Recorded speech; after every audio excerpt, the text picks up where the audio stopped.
Aminado ang Education Department na nahaharap sa learning crisis ang bansa dahil sa dami ng mga estudyanteng hirap sa pagbabasa at sa basic math.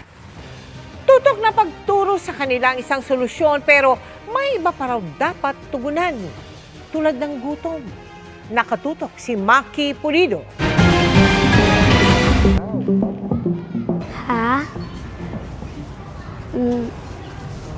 Da? Na?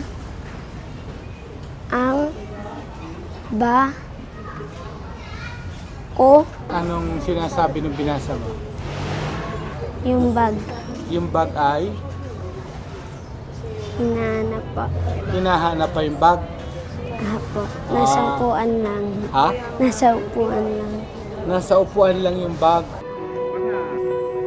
2023 na makilala namin ang nooy grade 7 student na ito na paisa-isang pantig lang ang nababasa kahit 12 anyos na.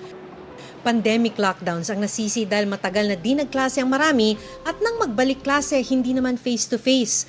Pero sabi ng United Nations Children's Fund o UNICEF, bago pa ang mga lockdown ay may learning crisis na sa bansa. Sa pag-aaral nga nito noong 2019, lumabas na 9 sa 10 Pilipinong nasa grade 5 hindi kayang magbasa na angkop sa kanilang grade level. 83% o mahigit 8 naman sa 10 ang hirap sa basic mathematics. Pinakamalala sa Bangsamoro Autonomous Region in Muslim Mindanao o BARM. At lumala pa yan noong pandemya.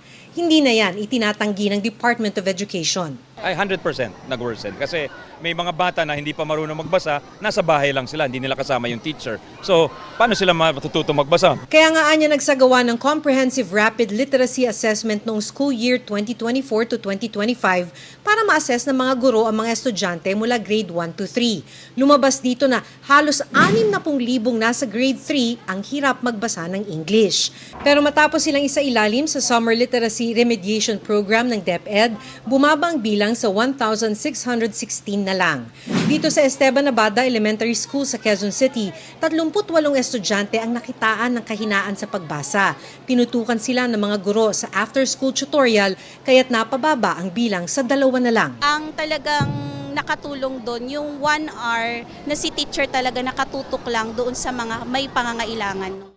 Nahabol man daw nila mga naapektuhan ng COVID lockdown, ngayon naman problema ang gadget kaya't hirap matuto ang mga bata. Actually, ang mga challenges talaga, minsan yung overexposure nila sa gadgets. Di ba yung mga printed material natin, hindi na masyadong pinapansin ng bata kasi nakafocus sa phones. Problema na rin yan ni Nenita sa anak na mas gustong maglaro o manood sa cellphone kaysa mag-aral. Hindi na po siya nag-focus sa pagsulat.